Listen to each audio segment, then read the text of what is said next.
Well, good day, everyone. My name is Cindy Island, and I'm standing here in my beautiful front yard in Leander, Texas. This is the Texas Hill Country, and I live right outside of Austin, Texas.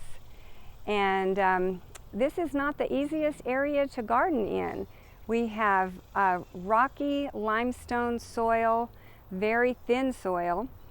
We have extreme drought. We've been in the hundreds for the last 2 weeks, and we've had winters where we were down in the teens for the last few years. So it's extreme all over, and we have drought situation oftentimes. So I still have managed to have a beautiful garden, and I am going to start putting out lots of videos to share with you all how I've managed to do that. I am going to give you a tour of my yard today, my front yard, and there'll be other videos following where I'll show you my backyard and just all the tips and tricks and things that I'm doing in my yard. So without any further ado, let's get started.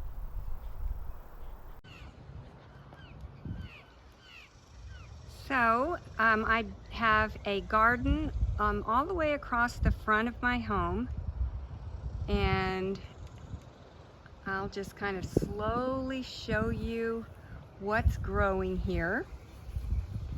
Starting here, you can see there's some nice bunches of Shasta daisies. This is the Becky variety. And here in front I have ajuga. This is chocolate chip ajuga, and makes a nice ground cover. And right next to that we have coneflower. This is its 3rd year, and man, is it going to town. It looks so good. Every year it just seems to jump further and further out of bounds. And then here is a salvia. This is Salvia Dahlberg purple. And right behind that we have Abelia. The greener one is Rose Creek Abelia, and the yellow is Little Miss Lemon. And all of these plants in this front garden here are very drought tolerant. They love sun, and they can handle rocky limestone soil. I have amended the soil, and I have about 2 inches of mulch on top of this garden. I do have more work to be doing on the left side, but you can see down below there is a drip system running all through this garden, and that's a great way to really conserve your water. And as we move along here, there is another Dahlberg salvia here, a purple salvia growing, and I can't wait for this to get nice and big. Some more ajuga chocolate chip, and some more of the Rose Creek Abelia. And then I have 2 pots full of Supertunia petunias. They have been doing great because it is the Supertunia variety. Very few other petunias will make it in this hot sun. And you've got to keep the pots constantly moist. If they ever dry out, then those petunias are goners. And on the porch I have a couple of ferns, one on each side, and some beautiful angel wing begonias. It seems like I really like begonias, doesn't it? And on this side of the walkway I have some more Salvia Dahlberg. This is the white variety. Some more of the Miss Lemon, and this actually could be Twist of Lime. I have lost the tags, and so if any of you know whether this is Twist of Lime or Miss Lemon, feel free to leave a comment below. And there's some more Shasta daisies. This I hope will start blooming as nicely as the other side fairly soon. And this is one of my prize salvias. This is black and blue salvia. Isn't that nice? It's just so big. It just really fills out the corner of this yard. And then here in front I have some of the just Texas lantana, the native colors. This is orange and yellow, and they just are always here. Sometimes they're bullies and I have to trim them back, but they do great in this sun and drought. And then one other point I'll make here, if you see the ground cover during the spring, every one of these ground covers just has beautiful purple flowers on them. There's this kind of light green sedge, there's phlox, and there's ajuga. And it is just so pretty in the spring to walk through here with everybody showing their purple flowers.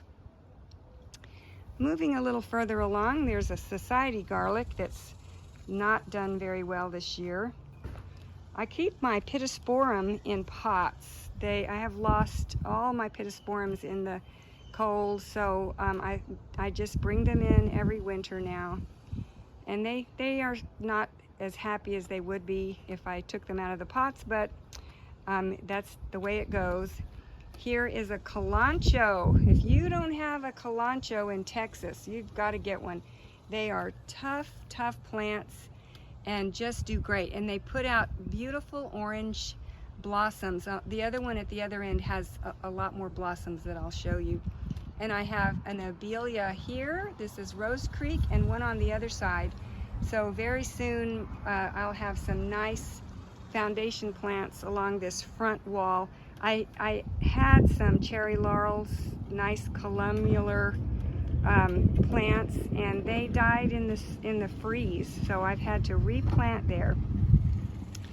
And this is a pink and yellow variety of lantana, and we have a rose here. This is the knockout rose. It is not happy right now. This is the time of year that it's does not enjoy the super hot heat. It's all kind of faded. The flowers are faded, but it's still hanging on. This is beautiful in the spring and in the fall, but this is what you get in the hot summer. Some more lantana. You can't go wrong with lantana in Texas. And then two more of the Rose Creek abelia, one here and here. And then for fun, I put in an annual. This is a gumfrina, and it just puts out these beautiful little gumball flowers, which I think are so sweet. And then another pittosporum in a pot, and look at this calancho. Look at those gorgeous orange flowers. So pretty.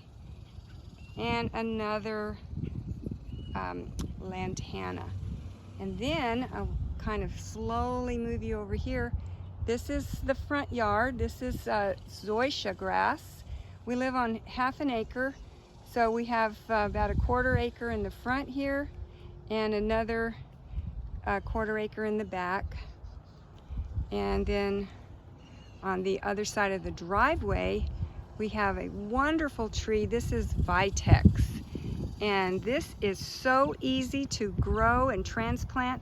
I was given just a branch from a neighbor, and we dug out the hole and we amended the soil and we got it nice and wet, and we stuck that branch in the hole, and in a few weeks I could tell that it was gonna make it. And this is 2 years old now, and this vitex is just so much fun. Look at those beautiful purple flower buds. And it's a small tree. It'll just grow 10 to 12 feet, and you can limb it up at the bottom and maybe grow other things down below. But isn't that a pretty plant? Loves the hot, droughty sun here in Leander. Now here is a sad story. This was a beautiful ligustrum, 4 feet tall, all around this electric box, and one of our freezes took it out. So we are starting over. This is Nellie Stevens holly, and this will be wonderful. It will get up again about 4 feet, 5 feet tall, and all the neighbors have this holly, and they say that their holly made it through the winter storms, so we're hoping that this holly does the same thing. And there's my trash cans. This is a tree, a bush, shrub everybody needs to have, in Texas. This is Yopon holly. This is one of the toughest plants you can have. It is drought tolerant, can take any sun you can throw at it, and it doesn't seem to mind the terrible rocky soil. They are slow growing. That's why I prefer the Abelia, but they're a fantastic plant. Coming around the corner here, I have red yucca, and they have beautiful stalks that shoot up with really pretty pink flowers coming out of those. Of course, this is a xeriscape plant. You need hardly any water at all for these, and they can take all the sun and terrible soil that you can throw at them. This is purple lantana. This is the trailing, kind of will make a nice spreading plant across the rocks. And then I have bougainvillea. There are 3 of them across the front of this rocky portion. I kept them in pots, and that way I can definitely pull them out in the winter. They're not tough enough to make it through the winter, but they are beautiful here in the front. They make quite a showy plant, and I always get comments from the neighbors on how pretty they look. All right, keeping on going. If you'll notice here, there's a 10-foot section of rock all the way across the front of the property. And when we first moved here 5 years ago, I didn't think I was going to like this, but I actually do appreciate that I don't have to water grass here. So it's been okay, and I've added some things to make it look better, and I feel like it's doing great. Here's another red yucca, and some more trailing purple lantana, and there's another bougainvillea. And if you live in Texas, you've got to have Texas sage. And after a rainstorm, it's covered with little pinkish purple flowers. It's just beautiful. Tough plants and can take anything, make it through the storms, make it through the summer heat and the terrible soil we have. So you can see the pot sticking out of that bougainvillea. I do have to water these every other day. I have saucers underneath to kind of help conserve some of that water. And I do fertilize these every 2 weeks so I can get these full showy blooms. And there's some more red yucca, some more lantana. Here's a yellow lantana, and one last bougainvillea. And then here on the end is a yucca rostrata. And in the spring, it had the most glorious stalk of white flowers. I have a picture of it that I can insert so you all can see how beautiful it was. It was just gorgeous. And then down the road there, you can see there are some grasses growing. So that is my front yard, and I would love for you all to see the backyard too. It is a lot bigger. There are beautiful plants and trails all in the back. So come back and join me. I hope to drop videos every 2-3 videos a week, and I can share with you my tips and tricks on how to keep plants growing in the most harsh environments. So join me next time. Have a great day. Bye.